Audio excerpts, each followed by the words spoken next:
السلام علیکم. د حسین راډیو خوږو زړه ته رانږدې اورېدونکو او د خیال هندارې خپرونې درنو مینوالو په سلامونو او نیکو هیلو مو هرکلی کوم. درنو اورېدونکو د سپوږمۍ خور ناول وروستۍ برخې سره ستاسو درنه چوپړ ته حاضر شوی یم. هیله ده دا برخه هم راسره تر پایه واورئ او له هرې لحظې ځانګړی خوند واخلئ.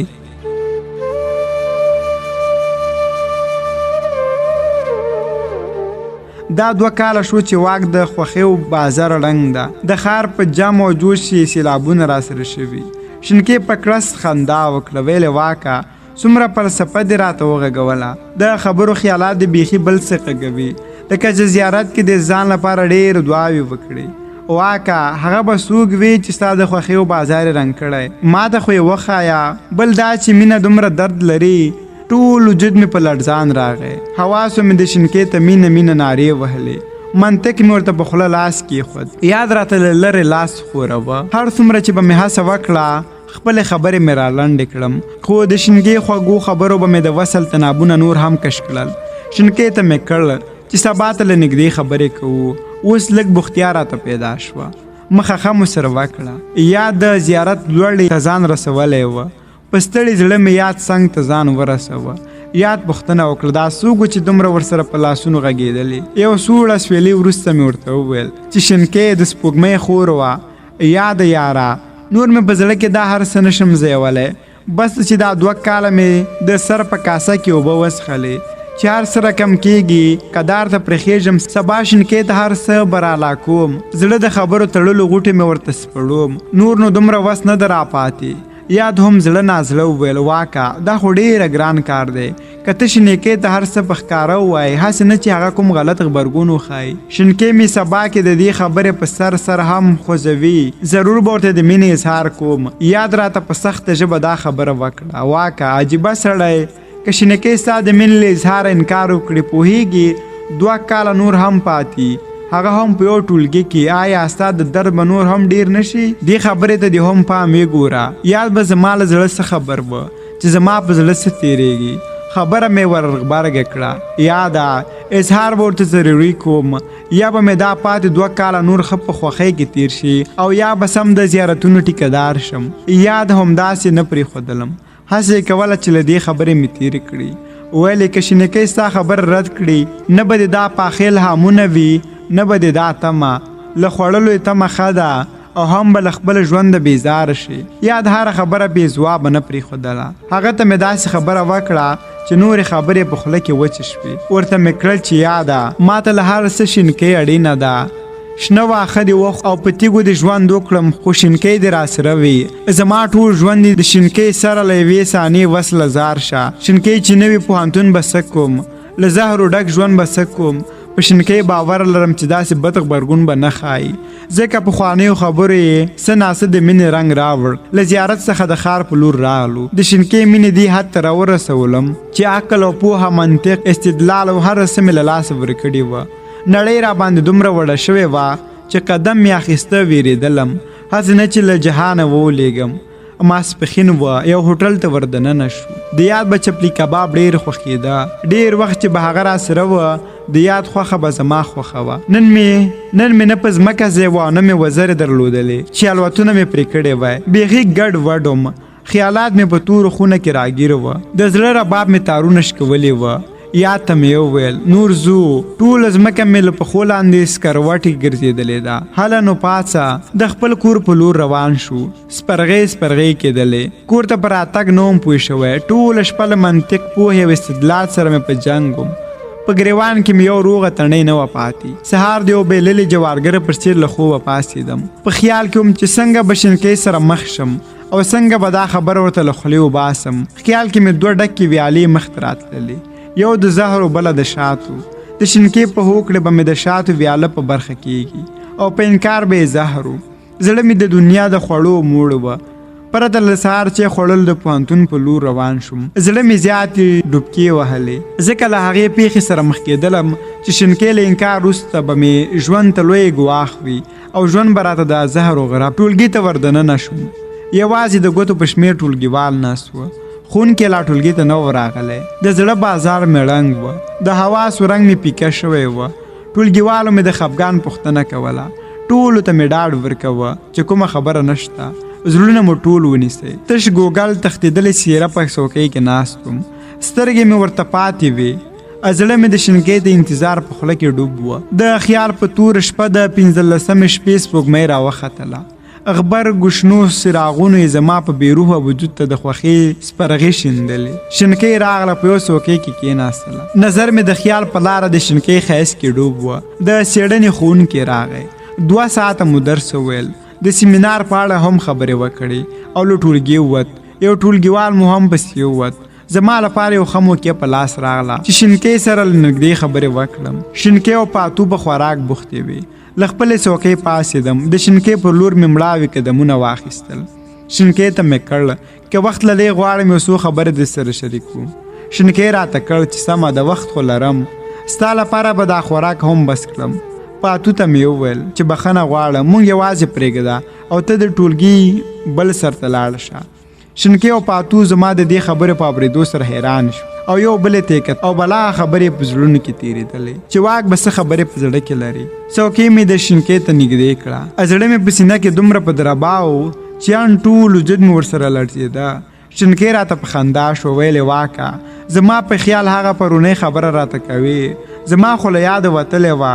یو سوړ اسویلی مې له خولې ووت. د ټولګي څلورو دیوالونو راته په شرنګېدلې رباب نرۍ ګوتې خښې کړې وې او خوا و شا څوکۍ راته له خوښیو ډک چکچکې وهلې. ستوني کې مې وچو نفسونو منډې وهلې. شینکۍ ته مې کړل چې نن درته هغه خبره کوم چې کېدای شي ستا لپاره ډېره ښه یا ډېره بده وي. زما او تا هغه حد ته رسېدلی وو چې ځینې خبرې راته ډېر یادې دي. هغه نالوستي او د پیکه خیال څښتنان نه یو، ښي او چپ لاس ښه پېژندلی شو. خبره درته په یو شرط کوم چې خفه کېږې به نه او نه به مې ژوند د اور په لمبو نیسي. شینکۍ خپلې سترګې زما په سترګو کې حیرانونکې خښې کړې وې او په سوځېدلې نفس یې راته وویل نه خفه کېږم، راته ووایه دا څنګه خبره ده چې ته ورته په تلوسه کې. د شینکۍ شاوخوا او شنو سترګو ته مې وکتل. د زړه خبره مې ورته له خولې داسې ووته چې شینکۍ مینه در سره لرم.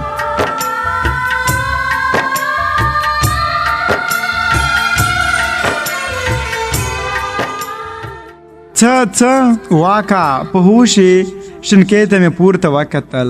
د شینکۍ په څېره کې عاجزي او بېوسي نښې ښکاره شوې. بیا یې راته وویل واکه دا ستا له خولې څه اورم. د شینکۍ زیړې څېرې ته ځیر شوم. په دې ورځو کې لکه نارنج ژیړ شوې وه او له سترګو یې هم تورې حلقې تاوې شوې وې. له خولې مې لکه د اور سوړ اسویلی وویست. شینکۍ ته مې وویل هو په هوښ یم، خو ستا ګلابي څېرې او نازک خیال ښایست بېهوښه کړی یم. ژوند مې یوازې ستا د شتون پورې نښلولی دی. شینکۍ د خدای لپاره داسې کومه خبر راته ونه کړي چې د ژوند په ارمان کې مې د ناهیلې اغزی مات شي. شینکۍ په سترګو کې وښکې راډن شوې. د ټیکري څنډه په نریو ګوتو کې راونیوله او د شینکو سترګو له بریز شوي وخت کې پرې وچې کړې. راته یې وویل واکه زه اوس د دې خبرو بدل کې څه درته وایم.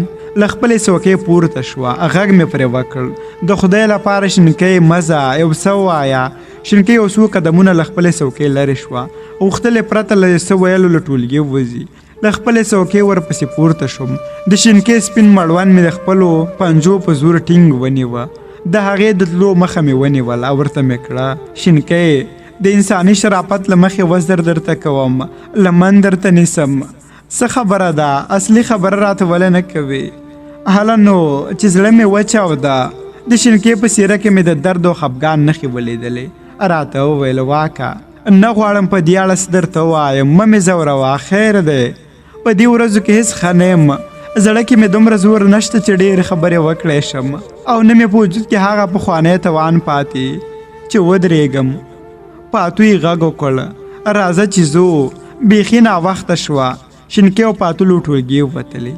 د خپلو ارمانونو څادر مې راغونډ کړ. د هیلو غنم مې د ژرندې د دوو پلونو ترمنځ پاتې شو. زه هم له ټولګي ورپسې ووتلم. ټکنده غرمه وه. لمر د اسمان په تالا کې سلامي وه. ژبه مې په خوله کې وچېدله. لیدل مې چې شینکۍ د پوهنتون له دیواله پناه شوه. زړه ته مې بېلتون کرکه ولیده. له ځان سره مې وویل دا څه وشو؟ زما دومره لویه تمه او د شینکۍ څه نه ویل. دا په کومه لوبه ګډ شوم. کور ته د هیلو له هغې پټۍ سره ولاړم کومه چې مې له ځان سره راوړې وه. 3 ورځې مې پوهنتون ته تلو نه شو چې لاړ شم. په 4 ورځ یاد راپسې کور ته راغی. دی وویل هلکه چېرته یې، ولې نه ښکارې او دا پوهنتون ته ولې نه راځې؟ موبایل شپېرې دې هم بندې کړي، دا هر څه ولې؟ ما ورته وویل نور مې له پوهنتون او ژوند د زړه تور شوی دی. د شینکۍ خبره مې ور یاده کړه چې هېڅ ښه نه یم. یاد په تعجب کې شوه. ویې ویل ولې پسې لیونی شوی خو به نه یې؟ ما ورته کړ که لیونی مې نه بولې نو کم مې ترې مه بوله، دا زما لاس تورې پیشو سټلی دی، زه څه کوم او هغه څه. یاد وویل دا کومه بله یوه ده که هماغه؟ ما ورته کړل بله چېرته کیدی شي، هماغه شینکۍ ده. 4 ورځې مخکې پوهنتون کې زما د ټولو هیلو پر خلاف داسې ځوابونه راکړل چې ما هېڅ تمه نه لرله. زه پرې د خپل زړه وینې خورم او هغه مې یادوه نو زړه یې راخوړلی دی. زما خبرې پای ته نه وې رسېدلې چې یاد زما د خبرو په منځ کې راووړېد. واه هلکه ته خبرې؟ زه یو دم چوپ شوم. نه د څه نه؟ یاد وویل شینکۍ هم ستا د راتګ سره سم ټولګي سره مخه کړې. زه نه پوهېږم چې څه خبره به وي. ښوونکي ستا پوښتنه کوي خو هېڅ چاته معلومات نه وه. ادا د زه درپسې کور ته راغلم. راځه چې همدا نن پوهنتون ته لاړ شو، هر څه به له نږدې وڅارو. خدای مهربان دی، ممکن هېڅ خبره نه وي. زه هم ناچاره ورسره د پوهنتون په لور روان شوم. پوهنتون ته په ټاکلي مهال ورسېدو. د ټاکلي ماحول بدل ښکارېده. هر څه راته سم نه ښکارېدل، لکه په روغ جسد کې چې زړه نه وي. زما هم زړګی نه وه. په دې نیمګړی ښکارېدم چې شینکۍ نه ښکارېدله. هرې خوا ته مې زیر وکتل خو د هغې ښکلې څېره مې تر سترګو نه شوه. مجبور شوم چې د پاتو وپوښتم. پاتو ته مې وویل هغه لیونۍ چیرې ده، ولې نه ښکاري؟ څه خو به پرې شوي نه وي؟ هغې زما د ویرېدلې څېرې په لیدو خبر راڅخه پټه کړه. ویې ویل نه پوهېږم، خبره نه یم، خو زه له ویرېدلې حالاته د ټکي په لوېدو پوه شوم او په زړه مې د ویرې ساړه ننوتل. ډېر ټینګار مې وکړ خو پاتو همدا یوه خبره کوله، بل چا هم راته څه نه ویل او د شینکۍ د نه راتلو په سبب هېڅ ونه پوهېدم. اړ شوم چې د اخرنۍ وسیله یعنې موبایل وکاروم. هغه مې له جیبه راوویست او د موبایل په زور مې د زړه غږ تر شینکۍ ورسوه. زړه مې خوشحاله وه چې هغه خو غږ مې بیا تر غوږو شو، خو په غږ کې هغه شوخي نه وه موجوده. له سلام کلام وروسته مې ترې وپوښتل ولې پوهنتون ته نه راځې؟ لومړی راته څه ونه ویل، خو چې ټینګار مې وکړ 16 اسویلی یې وویست او نری طبې راته وویل لږه ناروغه یم، سبا یا بله ورځ به درشم، ته غم مه کوه، ډېره ناروغه نه یم، ته تشویش مه کوه. داسې خبرې وکړې چې ګواکې د دغو خبرو په کولو هم خوږېدلې وي. د هغې غږ په اورېدلو مې زړه دا چېرته منله چې د دې درد دومره عادي وسي. شپه سبا شوه. په ترهېدلې خیال تر پوهنتونه راغلم. لیونۍ بیا نه ورغلی. ټولګی بې له دې بې تورو کتاب او بې ستورو اسمان ته ورته وه. بیا مې له پاتو وپوښتل. هغه راته په سپېره څېرې ګونګه شوه. ورته جدي شوم. ما ویل چې څه دي؟ راته سم صفا ووایه. هغه پوهېدله چې زموږ دواړو لیونیانو زړونه یو بل سره تړلي دي او د یو بل زغم نشو زغملی، خو مجبوره مې کړه. په بنده لهجې راته وویل هغه ما ورته کړه هغه څه؟ په هغې څه شوي چې زه نه یم خبر؟ پاتو له ما مخ واړوه او زما له څېرې پناه د خپلو سترګو ګرمې وخت کې پاکې کړي. هغې د ناروغۍ له امله په روغتون کې بستره ده. داسې ناروغي چې نور هېڅ نشو ویلی. ژړا پرې غربه وکړه او زما له څنګه په تیزۍ روانه شوه. زه ډېر ورخطا شوم. د روغتون پته مې ترې واخیسته او هماغه روغتون ته ورغلم چې لیونۍ م پکې د درد شپې تېرولې. د هغې د بستر خونه مې پیدا کړه خو چا د ننه ورتلو ته اجازه نه راکوله. له بندو دروازو مې د شینکۍ د بستر په لور د زړه له ښیښو ور وکتل چې ړنګه بنګه د ناروغۍ په بستر پرته ده. ټولو خپلوانو د روغتون له دیوالونو تاوېدل راتاوېدل. هغوی زما په لیدو ډېر ځکه حیران شول چې پوهېدل چې شینکۍ زما ټولګیواله ده. نو کریوال ډاکټر مې ځان ته رامخاطب کړ چې زما په شینکۍ ټولګیوالې څه شوي؟ د هغې مسته ځواني نن څنګه داسې ارامه ده او د بستر په کټ خوره وره په خپلو دردونو کې پرته ده. هغه د نرمو خبرو وروسته راته وویل لږ ځان ارامه کړه، مه خفه کېږه، د الله جل جلاله له لورې ورکړل شوې برخې دي. شینکۍ ټولګیواله دې په لاعلاجه کینسر ناروغي اخته ده چې درملنه ناشونې برېښي. هغه به ممکن څو نورې ورځې هم په دې نړۍ کې زموږ میلمنه وسي. ما کله منله، چغې مې کړې دا هېڅ امکان نه لري. شنکې د زما په دومره دردونو کې یوازې پرېږدي، هغه داسې نشي کولی.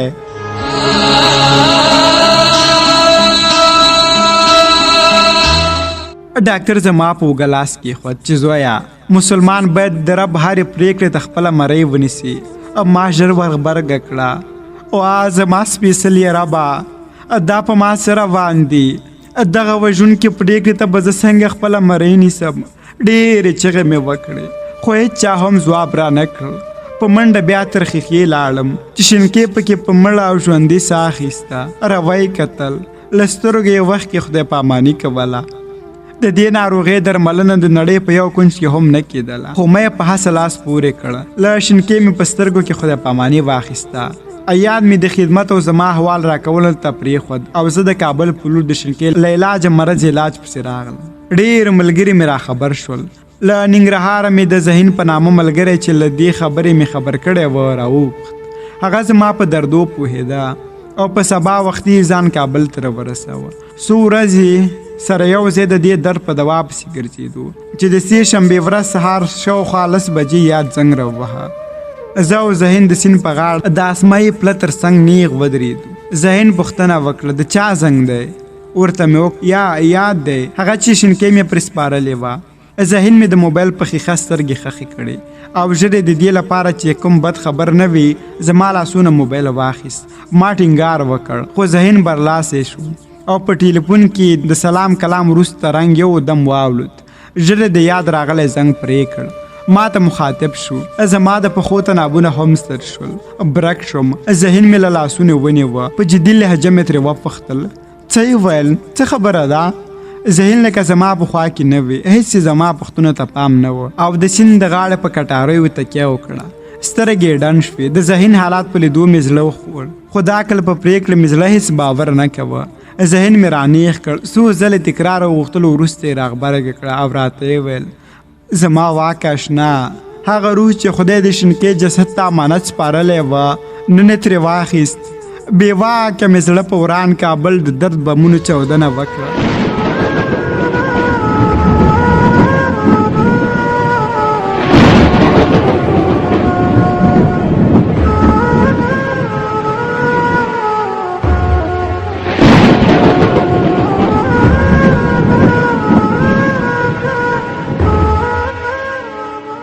د دنیا له امیدونو مې د هیلې ټغر په ټولېدو وه. ذهین له لاسو ونیولم، راته یې کړه، واکه د شینکۍ روح دې ښاد وي. مینه یوازې د یوازیتوب نوم نه دی، د مینې دوهم نوم قرباني ده، چې نن تا او د شینکۍ دواړو د دغې قرباني مالګه وڅښله.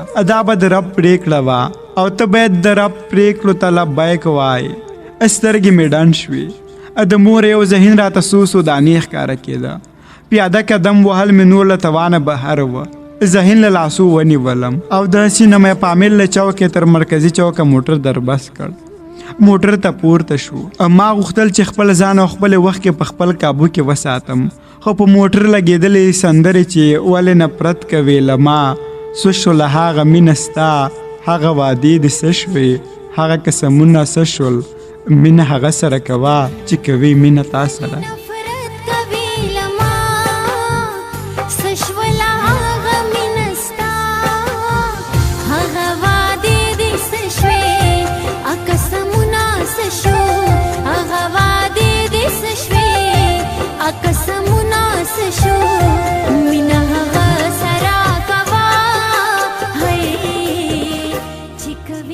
واکمنو سترګې مې بې واکه وخت کې روان شوې او په مخ مې لارې جوړې کړې. ذهین مې هم په درد پوهېدلی وه. په خاموشۍ حالات څاره. زما هم له سترګو ډېر وخت کې وغړېدې. ډېره هڅه مې وکړه چې وخت کې مې لږ ریوانه وساتم، خو بیا هم زړه لږ ریوانه ونیولم. ذهین ډېره ډاډګیرنه راکړه او تر اخره یې زما په اوږه لاس اچولی او نصیحتونه یې راته کول. له ذهین خدای پاماني اخیستلو سره سم مې مخ په بغلان روان شو چې د پولي خمري په ښار کې له موټره ښکته شوم. له رسېدو سره سم یاد راته اډکې ولاړ و. په غېږ ورکولو مو دواړه یو بل ته ښې پرېمانه وخت کې توی او په ټینګار مې ورڅخه سپارلې شینکۍ غوښتله. ورته مې وویل، شینکۍ دې څه کړه؟ شینکۍ دې د خاورې خورا کړه؟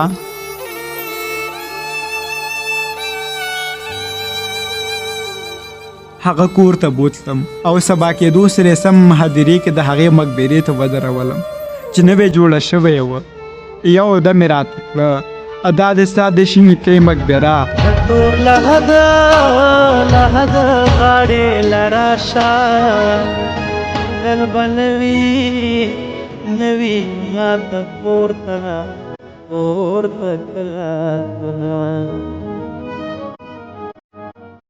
د شینکۍ مې د تور خاورې ډېرې په لیدو په سترګو توره شپه راغله.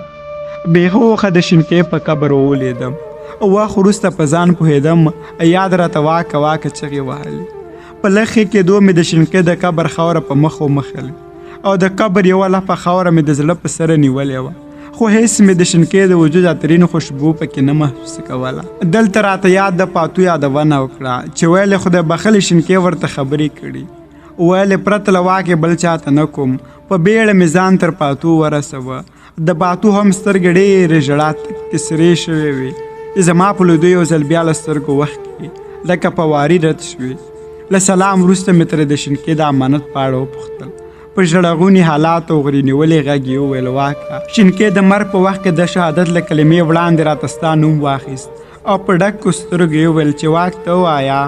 هغه وخت ما نشو کولی چې هغه کلمه ورته ووایم، خو اوس د ژوند په آخري ساه کې درته وایم زما خوږه او زړه ته رانږدې واکه ډېره مینه مې در سره لرله او لرل.